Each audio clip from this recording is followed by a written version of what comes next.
Sometimes loneliness weighs more than all the dry land in the West. Thomas Mackenzie adjusted his hat over his eyes as he watched the dust rise on the road leading to his property. The 42-year-old had spent the last 15 cultivating that barren land in Kansas, building a life that always seemed incomplete. His calloused hands held the letter for the 10th time that morning, the words already memorized from repeating so much. Arrival scheduled for Thursday, 2 o'clock train. Eagerly, Margaret Sullivan. The wind blew between the fence boards, creating a sound that Thomas has learned to interpret over the years. Today, he whispered change. The property he built alone stretched over acres of land that were once just a promise. The cattle grazed peacefully under the inclement sun, and the wooden house he had built with his own hands was waiting for a female presence for the first time. Thomas had known Margaret through letters exchanged for 6 months. She lived in Boston, a 35-year-old widow who was looking for a fresh start away from the big city. In correspondence, she described herself as a simple, hard-working woman, willing to face the challenges of life in the countryside. He had submitted his photograph and described his property honestly, without promising more than he could offer. The kitchen table was set with the best dishes he owned. Thomas had spent the morning organizing the house, making sure that every corner was spotless for the arrival of his future wife. The guest room was prepared with clean linens and wildflowers picked from the field. "I would respect her time to get used to it before you share the same roof as husband and wife." The man checked the pocket watch that belonged to his father. 1 o'clock in the afternoon. In 60 minutes, his life would change forever. He walked to the stable and prepared the wagon, adjusting the seat cushions to make the trip to the city more comfortable. The horses seemed to sense his anxiety, shaking their heads and beating their hooves on the dry ground. During the journey to the railway station, Thomas reflected on the changes that were approaching. He had lived alone for so long that he almost forgot what it was like to share decisions with someone else. The silent house would soon be filled with conversation and laughter, maybe even the sound of children running through the halls, God willing. The town of Cedar Creek was buzzing with typical Thursday afternoon activity. Thomas tied the horses in front of the station and rechecked the letter. Margaret Sullivan, brown hair, dark blue dress, a small brown suitcase. He had memorized every detail she shared about her appearance. The train's whistle echoed in the distance, cutting through the hot afternoon air. Thomas adjusted his waistcoat and took a deep breath. His bachelor life was coming to an end, and a new journey was about to begin. His heart beat fast as the locomotive approached, carrying with him the woman who would become his companion in those vast and challenging lands. The train stopped with a sigh of steam and iron. The doors opened, and the passengers began to disembark. Thomas watched each woman who came down, looking for the traits described in the letters. Then a figure appeared on the platform that made her eyes widen in utter surprise. Part 2. The woman who got off the train was almost 2 meters tall. Margaret Sullivan emerged from the locomotive like a human tower, her dark blue dress billowing in the wind as she searched for someone in the crowd. Her brown hair was tied up in an elegant bun, and the little brown suitcase dangled in her left hand like a child's toy. His eyes scanned the platform until they found Thomas, who remained motionless as if he had been struck by lightning. Thomas felt his hat slip off his head as he tried to process what he saw. Margaret was exactly as she described in the letters, except for one detail she conveniently omitted: her extraordinary height. She stood out among the other passengers like a pine tree among bushes, her presence commanding involuntary attention from everyone around. The woman walked towards her with long, determined steps. Each movement revealed a natural grace that contrasted with his imposing stature. Thomas realized he needed to lift his face to meet his eyes when she finally stopped before him. The initial embarrassment gave way to something different when he saw the genuine smile that lit up her face. Margaret held out her hand in a direct and honest gesture. Thomas squeezed her, noticing that her fingers wrapped completely around his. There was a quiet strength in that grip, but also a gentleness that reassured him. She had traveled hundreds of miles to find a man she knew only through letters, and here she was, vulnerable for all her physical grandeur. The other passengers dispersed as Thomas led Margaret to the wagon. He noticed the curious looks of the townspeople, some whispering to each other. Cedar Creek was too small for novelties to go unnoticed, especially a novelty like Margaret Sullivan. Thomas helped her into the wagon, watching as she settled into the seat with practical elegance. The journey to the property passed in contemplative silence. Thomas felt small next to Margaret, but not uncomfortable. There was something comforting in her presence, a tranquility that emanated from her like the warmth of a campfire. She watched the landscape with genuine interest, occasionally commenting on the barren beauty of the land that would be her new home. When they arrived at the property, Margaret got out of the wagon and stood still for a few moments, taking in the view. The house Thomas had built seemed smaller in front of her tall figure, but she nodded approvingly. His eyes scanned the fields, the cattle, the stables, assessing not with judgment, but with the perspective of someone who understood the work required to keep it all running.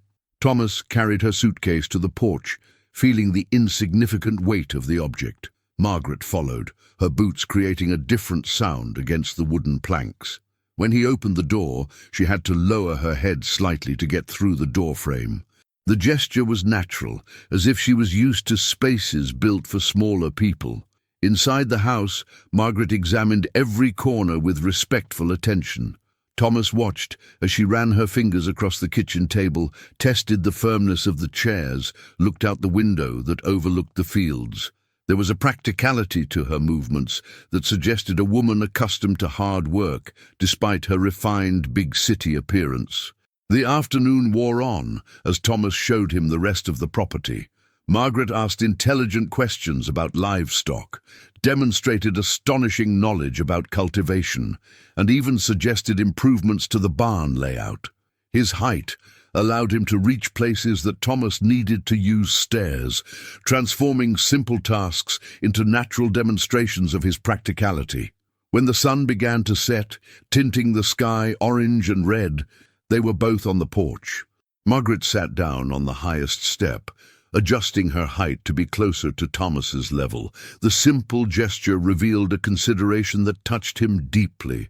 Here was a woman willing to adapt, to find ways to make her difference into something that would bring them closer together instead of separating them. The first few days revealed that Margaret Sullivan was much more than her impressive height suggested. Thomas woke up on the second morning to find the kitchen already in operation. Margaret had gotten up before dawn and prepared a breakfast that filled the house with scents he hadn't smelled in years. She moved around the kitchen with natural efficiency, taking advantage of her height to reach high shelves effortlessly, organizing utensils that Thomas had always struggled to store properly. The farm's routine gained a different rhythm with her presence. Margaret demonstrated practical knowledge that astonished Thomas every day. She knew how to milk cows, tend chickens, and even repair fences with skill that rivaled his. His large, strong hands handled tools with precision, and his height allowed him to see problems on the property that Thomas had neglected for years. During meals, they would sit at a table that now seemed small to accommodate them comfortably. Margaret bent her long legs to fit in the chair, but she never complained. Thomas noted how she always found ways to adapt to spaces, becoming smaller when necessary, but never losing her natural dignity in the process. The closest neighbors, the Morrisons, showed up on the third day with the excuse of offering to welcome them. Thomas noticed the barely concealed curiosity in their eyes when Margaret emerged from the house. She greeted the couple with genuine politeness, bending down slightly to shake hands with Martha Morrison, who barely reached her waist. Margaret's kindness disarmed any initial embarrassment, and soon Martha was talking animatedly about recipes and food preservation techniques. The nights brought moments of mutual discovery. Sitting on the porch after dinner, Thomas and Margaret shared stories from their previous lives. She talked about life in Boston, about how she always felt different, out of place between the social conventions that expected a woman to be delicate and small. Thomas understood that Margaret's height had been both a blessing and a burden throughout her life. Margaret revealed that she had married a young man who saw her as a curiosity more than a companion. The marriage lasted only 3 years before he died of a fever. She spent the next few years taking care of others' homes, always feeling like an outsider in a world built for smaller people. Thomas's letters represented an opportunity to start over, a chance to be useful and valued for her qualities beyond physical appearance. Thomas shared his own struggles with loneliness, about how he had given up on finding a mate after years of failed attempts. The women of the region saw him as a good catch, but there was always something that didn't fit. Margaret listened without judgment, her large hands resting on her lap as the night wind played with her loose hair. The first week ended with a storm that tested the property. Margaret proved to be a valuable ally during the crisis. Her height allowed her to reach loose tiles in the barn, while Thomas held the ladder. Together they protected the cattle and ensured that the buildings withstood the strong wind. Working side by side during adversity created a connection that words could not establish. When the storm passed, Thomas found Margaret in the kitchen preparing hot chocolate. She had changed into dry clothes, but there were still raindrops in her hair. In that moment, watching her move through the kitchen with increasing familiarity, Thomas realized that his home finally seemed complete. Margaret's height was no longer a surprise or obstacle, but simply part of who she was. Neighbors began to accept Margaret as a member of the community. Her physical strength became legendary when she helped erect a beam that had fallen on the church during the storm. 4 men were unable to move it, but Margaret lifted it with ease, allowing repairs to proceed.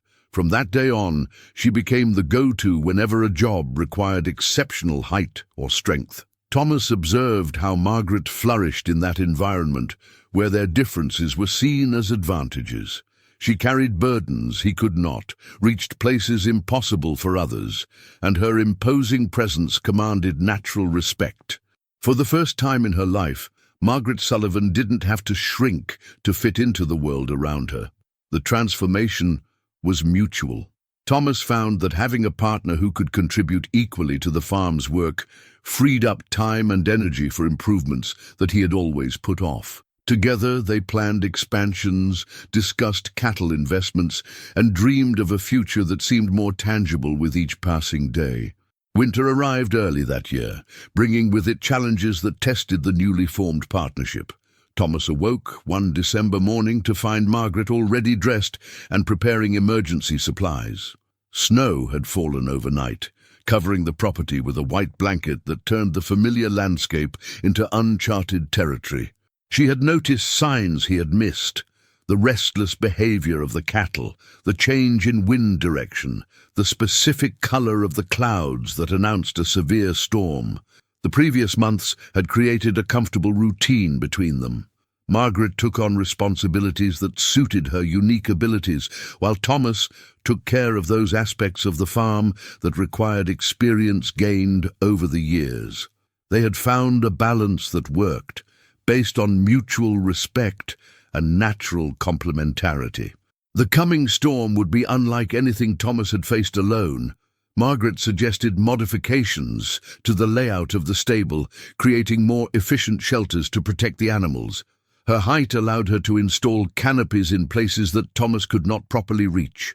Together, they transformed simple buildings into refugees capable of withstanding the icy winds that were announced. During the 3 days that the storm lasted, the house became an isolated world. Margaret and Thomas shared maintenance duties, cooked together, and talked for long hours in front of the fireplace.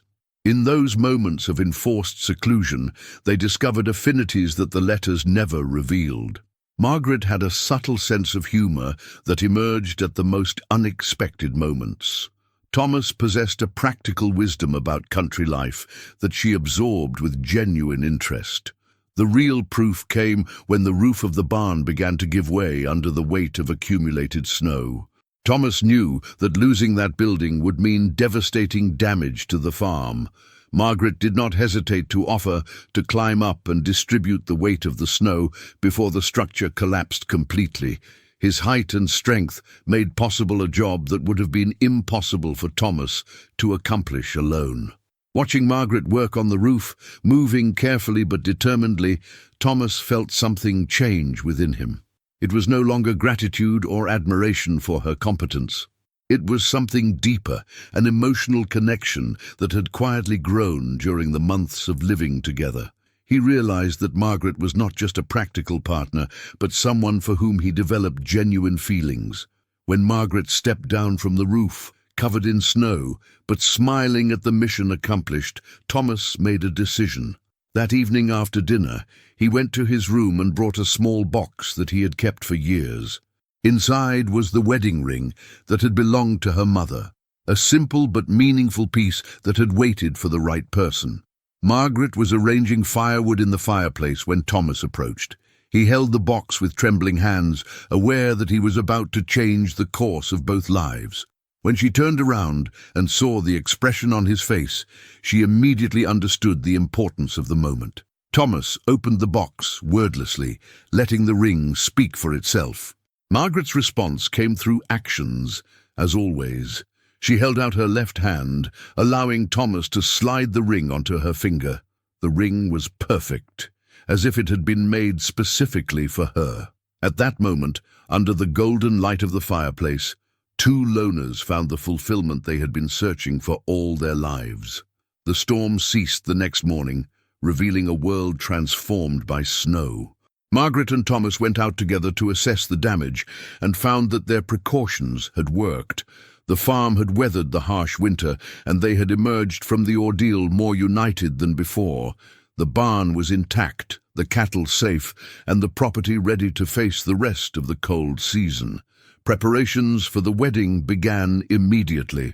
Margaret wanted a simple ceremony at the local church, officiated by the Reverend Patterson, who had become a friend of the family.